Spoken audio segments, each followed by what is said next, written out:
باب جب بدلتے ہیں تو معنی بدلتے ہیں. اب ان بابوں کو آپ نہیں سمجھتے، تھوڑا بہت سمجھو. ہر بات ساری سمجھ میں نہ آئے تو پریشان ہونے کی ضرورت نہیں، جتنی سمجھ میں آ جائے اتنی ٹھیک ہے. بھاگتے بھوت کی لنگوٹی سے وہی ہاتھ آ جائے تو اسی کو لے لو.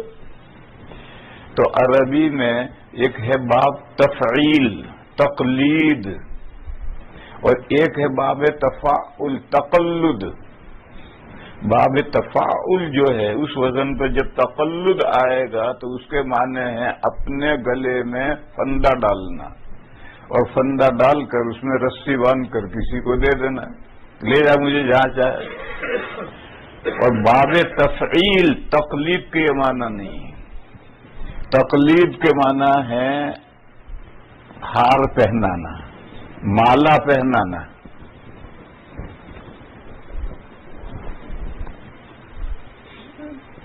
ایک مثال سے اسے سمجھو. آج کی ٹرین سے 3 لیڈر آ رہے ہیں، ٹرین سے نہیں پلین سے 3 لیڈر آ رہے ہیں. یہاں کی پارٹیوں کے تو مجھے نام نہیں معلوم. انڈیا میں آ جاؤ، ایک کانگریس کا لیڈر آ رہا ہے، ایک بی جے پی کا لیڈر آ رہا ہے، ایک کمیونسٹ کا لیڈر آ رہا ہے. 3 لیڈر آ رہے ہیں اور تینوں پارٹیوں کے ورکر پھول ہار لے کر مالائیں لے کر ایئرپورٹ پر پہنچے ہیں ویلکم کرنے کے لیے. پلین لینڈ ہوا، کانگریس کا لیڈر آتا ہوا نظر آیا تو جو کانگریس کے ورکر ہیں وہ اچھلیں گے کودیں گے، زندہ باد مرد آباد، زندہ باد مرد آباد. پھر جب وہ قریب آئے گا تو مالائیں پہنائیں گے سب. یہ ہے تقلید. یہ جو مالائیں پہنائی اس کا نام ہے تقلید. پھر جب وہ ساری مالائیں پہن لے گا اور چلے گا گدھے جتنا بوجھ اٹھا کر، تو سب ورکر کانگریس کے ورکر اس کے پیچھے چلیں گے. اس کا نام ہے فالوئنگ. یہ ہے تقلید. کسی کو عقیدت کا ہار پہنانا پھر اس کے پیچھے پیچھے چلنا، یہ تقلید کے معنی ہے. 2 کھڑے ہیں، وہ اچھل کود کر نہیں رہے، پھر بی جے پی کا لیڈر آتا ہوا نظر آیا تو اس کے ورکر بھی یہی کام کریں گے. پھر تیسرے کھڑے ہیں، جب کمیونسٹ کا لیڈر نظر آئے گا تو وہ یہ کام کریں گے.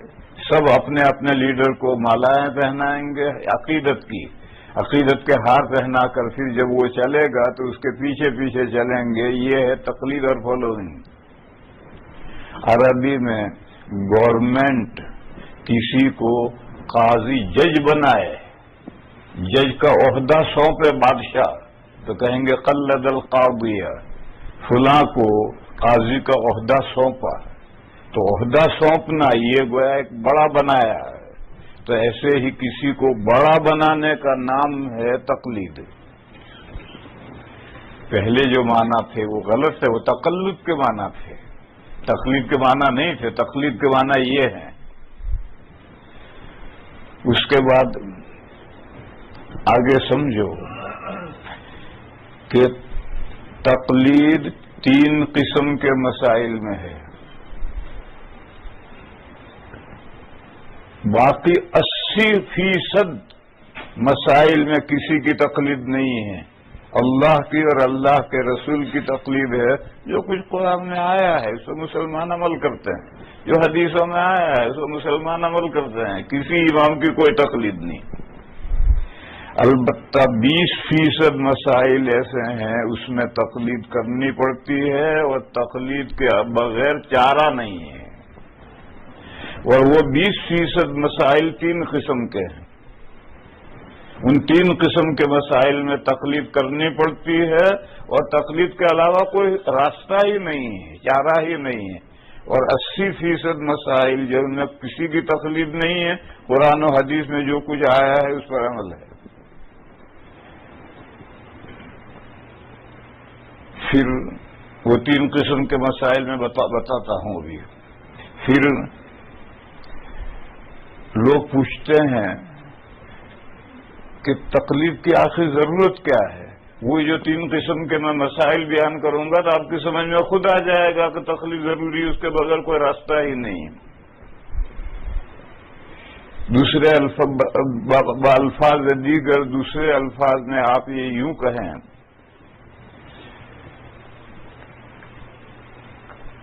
کیا ہر مسلمان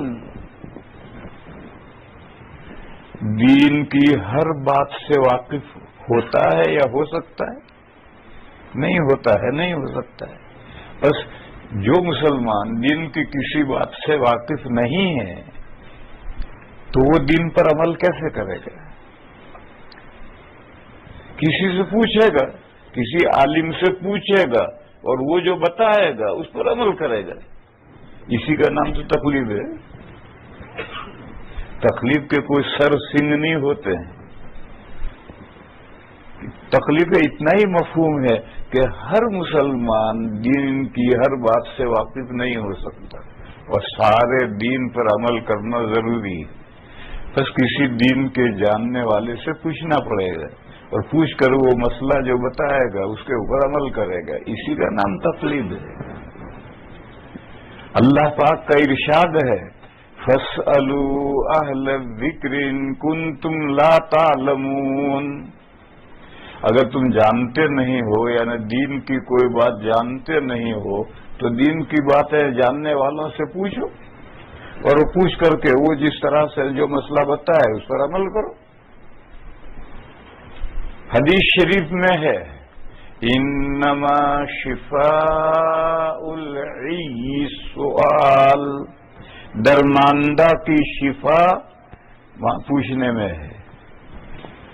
آپ ڈرائیونگ کرتے جا رہے ہیں اور آپ کے پاس GPU نہیں ہے اور راستہ سمجھ میں نہیں آیا تو جہاں پولیس والا ہے وہاں گاڑی روکو اور پولیس والے سے پوچھو، وہ راستہ بتائے گا۔ ہمارے انڈیا میں تو GPU ہے ہی نہیں اور جگہ جگہ آدمی راستہ بھول سکتا ہے تو کہیں بھی روکو اور کسی سے بھی پوچھو۔ یہاں پولیس والے کے پاس روکیو اور تو کوئی رکے گا ہی نہیں، پولیس والا جہاں کھڑا ہے وہاں روکو۔ ہمارے یہاں تو ہر جگہ روک سکتے ہیں، لہذا کوئی بھی آج انسان مل گیا گاڑی روکو، اسے پوچھو کہ فلاں جگہ جانا ہے، راستہ کون سا ہے۔ تو اللہ تو حدیث شریف یہ کہہ رہی ہے کہ درماندہ تھکا ہوا کدھر جاؤں سمجھ میں نہیں آتا، تھکا ہوا اس کی شفا پوچھنے میں ہے۔ بس دین کی ایک بات نہیں جانتا تو تھکا ہوا ہے، اس کی شفا پوچھنے میں ہے۔ پوچھو، پوچھا مفتی مدثر صاحب سے پوچھا، انہوں نے مسئلہ بتایا۔ اب وہ کہے کہ وائے، ارے تجھے وائے کی ضرورت تھی تو مسئلہ پوچھنے کیوں آئے؟ یہ بیچارہ مسئلہ ہی نہیں جانتا، وہ اس کی وائے کیا ہوتی ہے؟ اس کو تو سادہ سا مسئلہ بتاؤ، جا عمل کر۔ دلیل سمجھنا تو اس آدمی کا کام ہے کہ جو مسئلہ جانتا ہے دلیل نہیں جانتا ہے، تو وہ دلیل پوچھ سکتا ہے تو ہم اس کو قرآن و حدیث سے دلیل بتائیں گے، لیکن جو بیچارہ مسئلہ ہی نہیں جانتا وہ دلیل پوچھے تو اس کو حماقت نہیں کہیں گے تو اور کیا کہیں گے؟ اس لیے کتابوں میں یہ لکھا ہے کہ تقلید نام ہے دلیل جانے بغیر کسی کے قول پر کسی کے بتائے ہوئے مسئلے پر عمل کرنا۔ دلیل جانے بغیر، دلیل جانے بغیر کے معنی دلیل جاننا ضروری نہیں ہے، لیکن اگر دلیل جان لے تو برا بھی نہیں ہے۔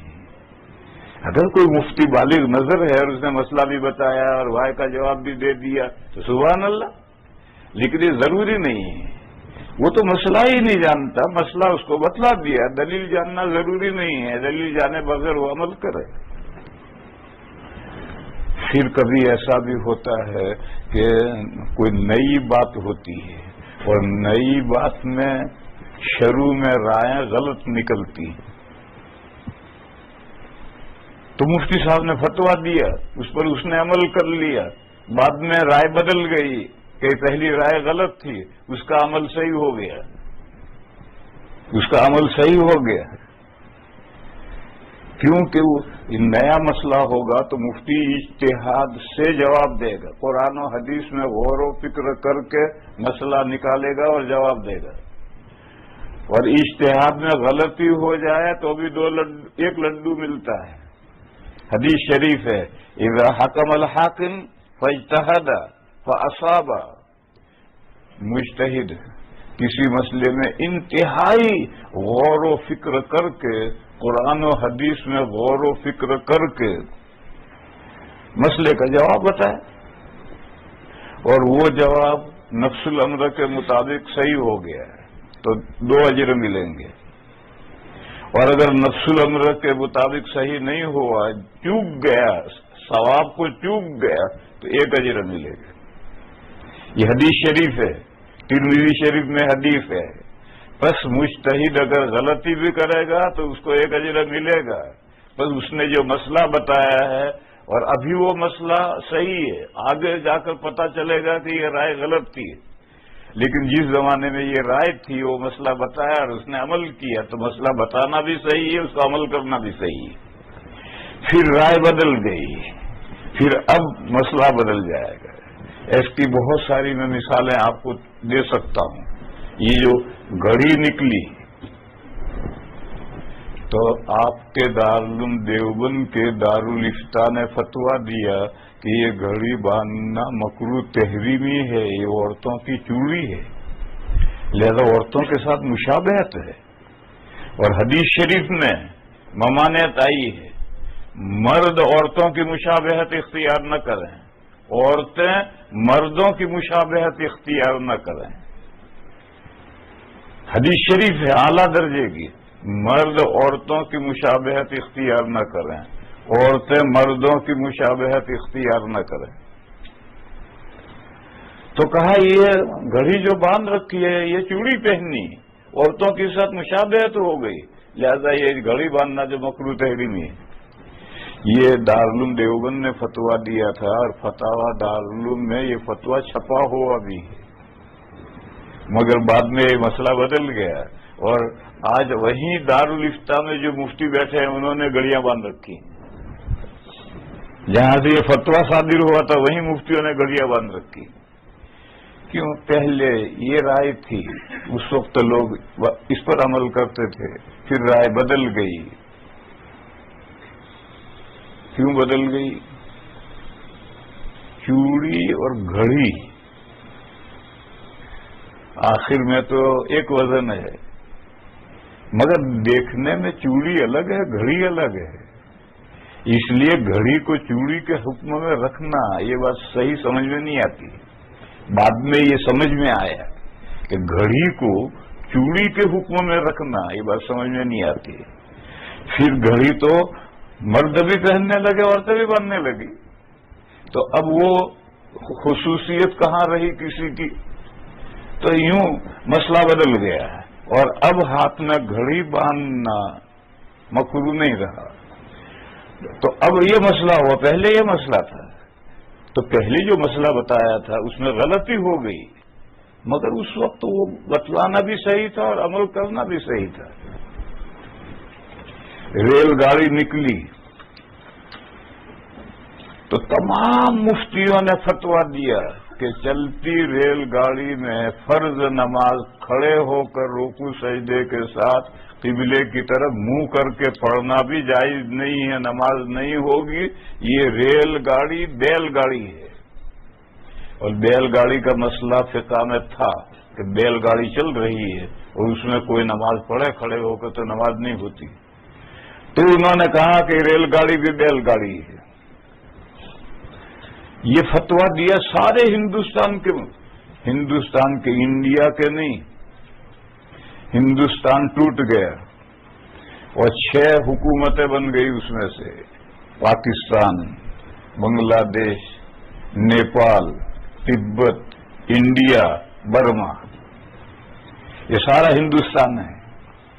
اس کو متحدہ ہندوستان کہتے ہیں، ایک ہندوستان۔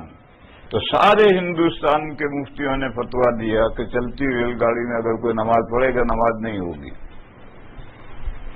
سب سے پہلے حضرت مولانا اشرف علی صاحب تھانوی قدسہ سرہ نے رسالہ لکھا کہ چلتی ریل گاڑی میں اگر شرائط کے مطابق قبلے کی طرف منہ کرو، کھڑے ہو، رکوع سجدے کرو اور نماز پڑھو، تو حضرت نے فتویٰ دیا کہ نماز ہو جائے گی۔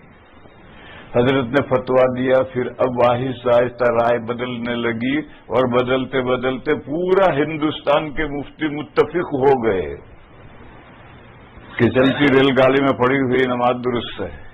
تو دیکھو جب لوگ سارے یوں فتویٰ دیتے تھے تو یوں مسئلہ تھا، اب رائے بدلی اور یوں بس فتویٰ دیا تو اب دوسری رائے ہو گئی۔ اب لوگ پڑھتے ہیں، ریل گاڑی میں پڑھتے ہیں نماز۔ پھر ہوائی جہاز آیا تو ہندوستان کے سارے مفتیوں نے فتویٰ دیا کہ اڑتے ہوئے ہوائی جہاز میں نماز پڑھ ہی نہیں سکتے۔ انہوں نے کہا کہ سجدہ کرنے کے لیے مٹی پر ماتھا رکھنا ضروری ہے، تب سجدہ ہوگا۔ وہ تو ہوا میں اڑ رہا ہے، بس آپ سجدہ کریں گے تو زمین پر ماتھا پیشانی کہاں رکھی، لہذا اڑتے ہوئے جو ہوائی جہاز میں نماز پڑھنے سے نماز نہیں ہوگی۔ یہ سارے مفتیوں کا فتویٰ تھا اور کل گزشتہ تک یہی فتویٰ تھا۔ پھر ہمارے ہندوستان کے گجرات کے بڑے مفتی گزرے ہیں، حضرت مفتی عبدالرحیم صاحب لاجپوری، ان کے فتاوی رحیمیہ چھپے ہوئے ہیں، 5 جلدوں میں بھی چھپے ہیں، 10 جلدوں میں بھی چھپے ہیں، اور یہاں ہوں گے لوگوں کے پاس۔ وہ فتاوی کیونکہ مفتی صاحب گجرات میں تھے اور وہ فتاوی اردو میں تھے، اردو کے پریس دیوبند میں تھے، دلی میں تھے، تو وہ سارے فتاوی رحیمیہ میری نگرانی میں چھپے ہیں۔ میں نے اس کو سارا پڑھا ہے، اس کو دیکھا ہے۔ اس میں فتویٰ انہوں نے دیا کہ اڑتے ہوئے ہوائی جہاز میں کرو تو نماز پڑھ سکتا ہے، مسافر نہیں پڑھ سکتا۔ لے عجیب مسئلہ کہ کرو نماز پڑھے تو اس کی نماز ہو جائے گی اور مسافر پڑھے تو نماز نہیں ہوگی۔ تو میں نے حضرت مفتی صاحب رحمہ اللہ کو خط لکھا کہ بھئی یہ نماز کے تعلق سے کرو اور مسافر کا کیا فرق ہو؟ تو ان کا جواب آیا کہ میری رائے یہی ہے۔ تو میں نے ویسا ہی اس کو باقی رکھا اور میں نے چھاپ دیا۔ پھر اس سے زمانہ آگے بڑھا، اب تو فرق ہو گیا کرو اور مسافر کا۔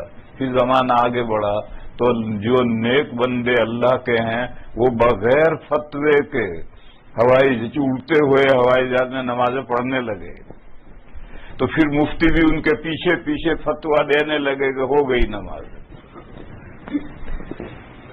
وہ بھی پیچھے پیچھے چلے اور کا نماز ہو گئی۔ اور کل سب متفق ہو جائیں گے، بلکہ آج بھی سب متفق ہیں کہ اگر اڑتے ہوئے ہوائی جہاز میں آپ صحیح طریقے پر قاعدے سے نماز پڑھ سکیں، قبلے کی طرف منہ کر سکیں، قبلے کا پتہ چلنا آسان ہے، پائلٹ بتا دیتا ہے۔ وہ بہن جو ہوتی ہے نا سسٹر، وہ بھی اس سے کہو، وہ جا کے پائلٹ سے بتا کر آئے کہ بہن ہے وہ، جیسے تمہارے جی پی او میں خالہ بولتی ہے، جی پی او میں بولتی وہ خالہ بولتی ہے، یہ سسٹر ہے بیچاری۔ تو قبلے کی طرف منہ کرو، کھڑے ہو، رکوع سجدہ کرو اور پڑھو، نماز تو ہو جائے گی۔ اور یہ جو کہتے تھے کہ سجدے کے لیے زمین پر ماتھا رکھنا ضروری ہے، اس کا کیا جواب ہے؟ تو بعد میں غور کرنے سے یہ پتہ چلا کہ زمین پر ماتھا رکھنا ضروری نہیں ہے۔ آخر پانی کے جہاز میں کشتیاں تو نوح علیہ السلام کے زمانے سے ہیں، ان کشتیوں میں جو لوگ چلتے تھے تو کشتیوں میں نمازیں پڑھتے تھے، تو وہ کہاں پانی پر ماتھا رکھتے تھے؟ پھر کسی نے کہا کہ وہ کشتی پانی کے واسطے سے زمین پر ٹھہری ہوئی، تو کشتی میں سر رکھا تو پانی کے واسطے سے مٹی پر سر ٹک گیا۔ تو کہا یہ تو ہوائی جہاز میں بھی ہے، اپنے سطح پر پیر رکھا تو ہوا جو ہے نیچے ہوا ہے،